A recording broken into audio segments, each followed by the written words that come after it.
Listener, welcome back again to our special interview today. We have a very special and very interesting interview because earlier we already give you some performance from a lady which is she lived far away in Bali. Too far? Not anymore. Yeah, but originally she came from Switzerland. Yes. Yes. Her name is Amandine Mareschi. Okay, hello, how are you? Hi, I'm Amandine? good. Or we used to call your friends called you Dini. Dini. Dini Yeah. is her Indonesian name. Yeah. Okay. Biar gampang. So how are you? I'm good, thank you. And you're currently living in? So I'm in the process of moving to Edinburgh, to Scotland. Oh, to Scotland. I was in London and now I'm moving to Scotland. Yeah, a bit colder. A bit colder, yes, Yeah. it is. Lots of wind. Yeah. And why are you moving to Edinburgh? Because it's a bit quieter, it's closer to nature, and it's a very magical city. You know, Harry Potter. Yeah, Blah blah blah. Yeah. So I want some magic in my life. So yeah. Cool. Why do you want magic in your life? Because I've seen you already have some magic in your life. Switzerland, learning how to dance Balinese, because Yes. it's really rare. And why? What makes you interesting at the first place you are learning the Balinese dance? So the very first time I saw Balinese dances, it was during my first trip to Indonesia, to Bali, with my parents, and I was 6 years old. You are 6 years old. 6 years old. And you're already interesting. And the first time I saw it, it was like love at first sight. I was like, I want to be like that. And for some reason, I managed to become like that. Yeah. And you know, when you're a child, you don't plan things, right? You just feel things. And I managed to meet the right people. They literally came to me and I managed to learn. Okay. Yeah. So this is very interesting because most of the Balinese ladies, Balinese girls are learning how to dance Balinese since a very early age. And you were 6 years old at that time. So did you also directly learn how to dance Balinese? Yes, directly. At 6? Yes. I went back to Switzerland. I mean, I had my first lesson to try in Bali. And then I went back to Switzerland and then I met some Indonesian people, saw me actually dancing. I was just playing, you know, like there was a live gamelan in Geneva. And I tried and some people saw me and they were like, oh, she has capacity to actually to learn. And I know someone who could maybe help. And then, yeah, so, and then after that, I learned in Bali a lot. I have many, many teachers. And I continued learning in London as well. Okay, Yeah. so which teachers that has big influence in your life, especially as a dancer? Well, it's very difficult to answer this question because they all had an amazing influence. They all played their part in my journey because, some taught me the basics, the basic movements. Some others maybe taught me a bit more about, you know, the names of the movements, the history. Others helped me to be a little bit more like perfect, like closer to Balinese people. So yeah, I mean, I cannot give a name. It's so hard. Like, I mean, I'm thinking about one person in Bali. She's called Evi. She's from Mekarbuana in Bali, and she really helped me to improve, I think, my techniques. And then so. Wow. But I love them all. No one to choose. Well, I cannot choose. It's too hard. Who supported you the most? Yeah, I think this is with her. I got a little click, you know, like how to fix some maybe mistakes movements that I was doing wrongly, and then so. Yeah. Hi, Effie. Hi, Effie. Okay. Well, it means that you also lived in Bali for several times to learn how to dance, right? So I've never properly lived there, actually. I've never lived in Indonesia. I often went there before the pandemic. Yeah, back and forth. The longest I stayed was like 2 months. Okay. So... before the pandemic, I tried to go there every year. And even when I was a little girl, I was always asking my parents, can we go? And even my parents, you know, they started to learn the music, gamelan, you know, the language as well.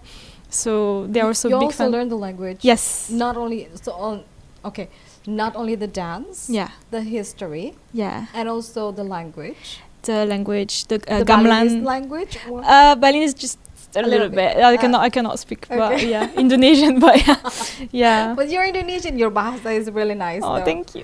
You're going back and forward. Wow, it's amazing. Thank you. So it's a great effort, right? is it how do you say it? Is it becoming your goal in life right now to become a Balinese dancers? And why do you choose Bali? Is it only because love at first sight when you go holiday to Bali? Yes, I think that's definitely because it became a passion basically. So Balinese dance became a passion, and then I was actually interested to learn other types of dances from Java, from So I also learned in Jogja.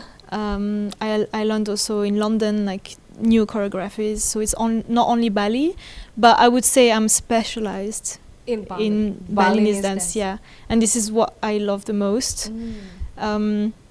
But yeah, I mean, my goal is to dance as long as I can. Okay.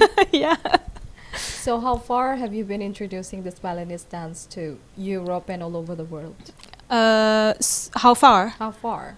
Oh, I You've went been everywhere, definitely. Yeah, I danced. I danced in many countries. I danced in China. Oh, you do? I did an exchange program for a year in the university there, and okay. they had like a uni party, and I proposed. I said, "Can I dance?" So yeah, of course. And so I danced there.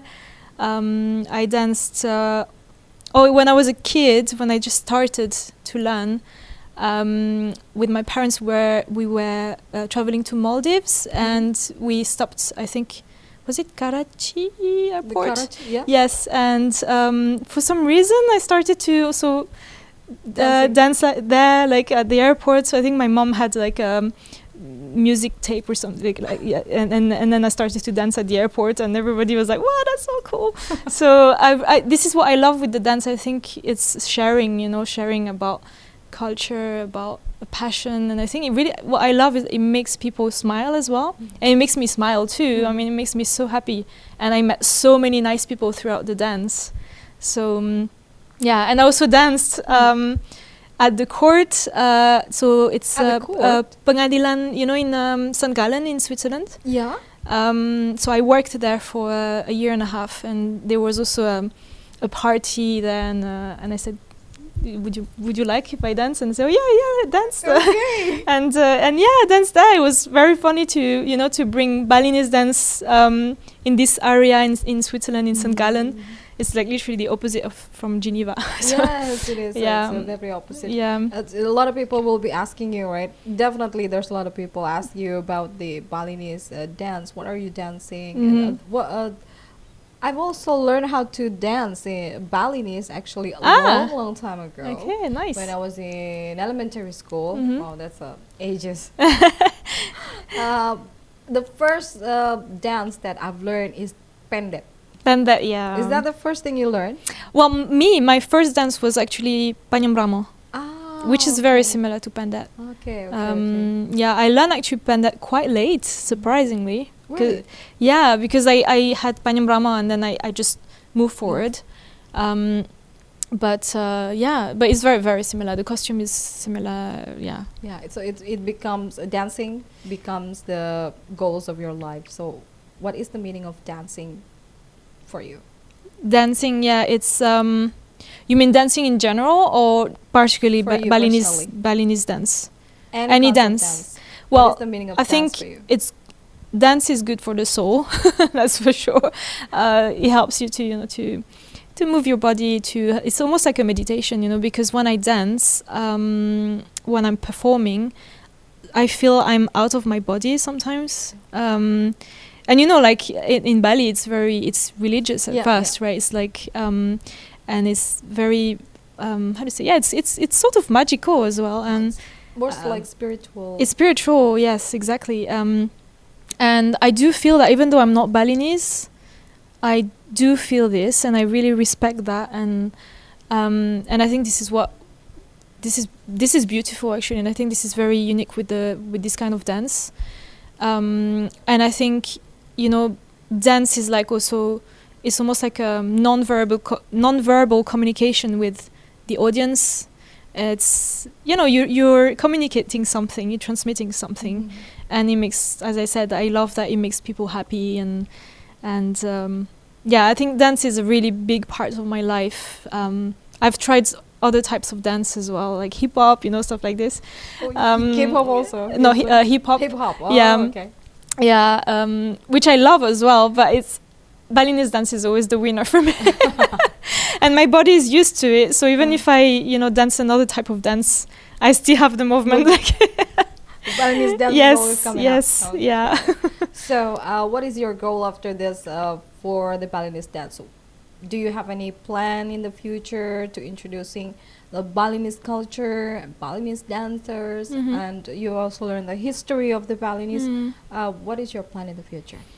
Well, I think, if I can continue sharing this beautiful art, I will. And although I am actually not a teacher, but I've helped people to, to try dancing, and I've give some workshops back home in Switzerland or so in London. And I think it's something I would love to continue, just to, if people are interested, just to, to show another culture and, just sharing with people. People. So, if people wants to know about you, where do they have to go? Do you have any social media? Yes, okay. I have an Instagram account called Dari Bali Swiss. Okay. So it's not very original, but at least it's explicit. And if you want to find me there, feel free. If you want to contact me as well, feel free. Right. And if we are in Switzerland and we want to learn how to dance Balinese, we can go to. Switzerland, I am not there. Okay, I mean, I'm often, I'm collaborating a lot with a Balinese gamelan group in Basel.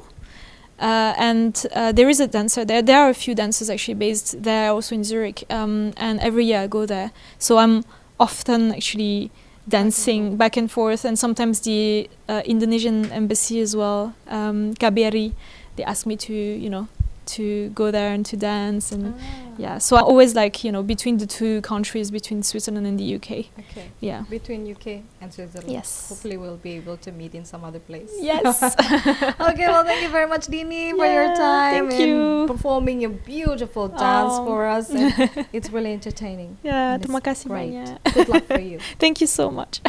Well, listener, that was our talk a little bit about the Balinese dancers and performing by Amandine Mareschi. Yeah. Right. It's a bit hard, so I will call her Dini. Yeah, Dini. Thank you very much, and I'll see you. Bye. Bye.